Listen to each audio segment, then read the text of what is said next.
താംബൂലം subscribe ചെയ്യൂ.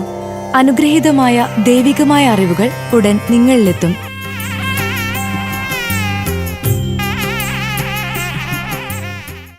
മകീരം തിരുവാതിര നക്ഷത്ര ജാതർക്ക് 2026 May June മാസഫലങ്ങൾ. വായ്പയായി നൽകിയ പണം തിരികെ ലഭിക്കും. ജീവിത പങ്കാളിയുടെ സ്വത്തുവകകൾ ലഭിക്കും. മകീരം തിരുവാതിര നക്ഷത്ര ജാതർക്ക് കൊല്ലവർഷം 1201 മലയാള മാസങ്ങളായ മേടം അവസാന പകുതി, എടവം പൂർണ്ണം, മിഥുനം ആദ്യ പകുതി ചേർന്ന് 2026 മെയ് ജൂൺ മാസ ഫലങ്ങൾ. മേടമാസത്തിൽ പുതിയ പ്രവർത്തികളുടെ കരാർ ലഭിക്കുന്നത് സാമ്പത്തിക നേട്ടമാക്കി മാറ്റാവുന്നതാണ്. കടബാധ്യതകൾ ഒരു പരിധിവരെ കുറയ്ക്കാൻ സാധിക്കും. നിലവിലുള്ള ജോലി കൂടാതെ വരുമാന വർധനവിന് മറ്റു ജോലികൾ കൂടി ചെയ്യും. വായനാശീലം വർദ്ധിക്കും. കൂടുതൽ യാത്രകൾ നടത്തും. തമ്മിൽ ഇഷ്ടപ്പെടുന്നവർക്ക് ഒന്നായി ചേരാൻ ബന്ധുക്കളുടെ ആശീർവാദം ലഭിക്കും. കൂടാതെ പുതിയ ബന്ധങ്ങൾക്കും അവസരമുള്ള സമയമാണ്. എടവമാസത്തിൽ സർവകാര്യ വിജയം, ഒന്നിലും മുടക്കമുണ്ടാകില്ല. വിവാഹം, ഇഷ്ട ജീവിത പങ്കാളി, എല്ലാത്തിനും യോഗം. സാമ്പത്തികമായി ലഭിക്കാനുള്ളത് കൈവശത്തിലെത്തും. കർമ്മരംഗം മികച്ചതാകും. പഠനം ആഗ്രഹിച്ച രീതിയിൽ പൂർത്തീകരിക്കാൻ സാധിക്കും. സന്താന ലബ്ധിയുണ്ടാകും. പുതിയ വീടെന്ന സ്വപ്നം നിറവേറ്റാനുള്ള പ്രാരംഭ പ്രവൃത്തികൾ ആരംഭിക്കും. മിഥുനമാസത്തിൽ ആരോഗ്യ സംബന്ധമായ അരിഷ്ടതകൾ പ്രതീക്ഷിക്കണം.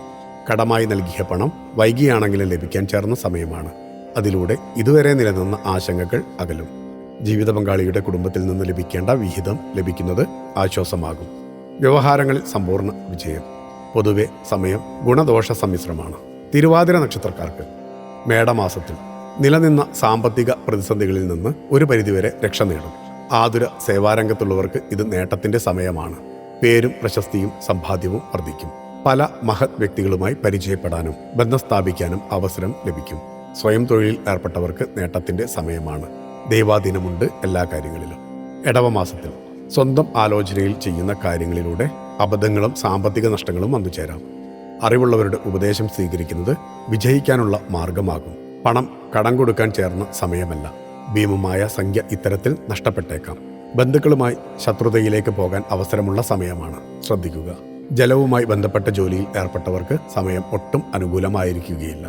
മിഥുനമാസത്തിൽ പിതാവും സന്താനങ്ങളുമായി തർക്കങ്ങൾ ഉണ്ടായേക്കാം. സാമ്പത്തികമായും ഇത് ഗുണം കുറയുന്ന സമയമായിരിക്കും. ഔഷധ വ്യാപാരികൾക്ക് സാമ്പത്തിക നേട്ടവും ആഡംബരവും സമ്മാനങ്ങളും ലഭിക്കുന്ന സമയമായിരിക്കും. വ്യാപാര സ്ഥാപനങ്ങളിൽ സുരക്ഷ വർദ്ധിപ്പിക്കാത്ത പക്ഷം മോഷണ ശ്രമങ്ങളും വില കൂടിയ വസ്തുക്കളുടെ നഷ്ടവും വന്നുചേരാം. ക്ഷേത്രയാത്രകൾക്ക് കുടുംബത്തെ ഒപ്പം ചേർക്കുക. ഭക്തിയാണ് ശക്തി. താംബൂലം സബ്സ്ക്രൈബ് ചെയ്തില്ലേ? അറിവുകളാണ് മുന്നോട്ട് നയിക്കുന്നത്. ബെൽബട്ടൺ അമർത്തു. എല്ലാം ആദ്യം അറിയാം. ഭക്തി നിറഞ്ഞ മനസ്സിന് ശക്തി കൂട്ടാൻ താംബൂലം സബ്സ്ക്രൈബ് ചെയ്യൂ.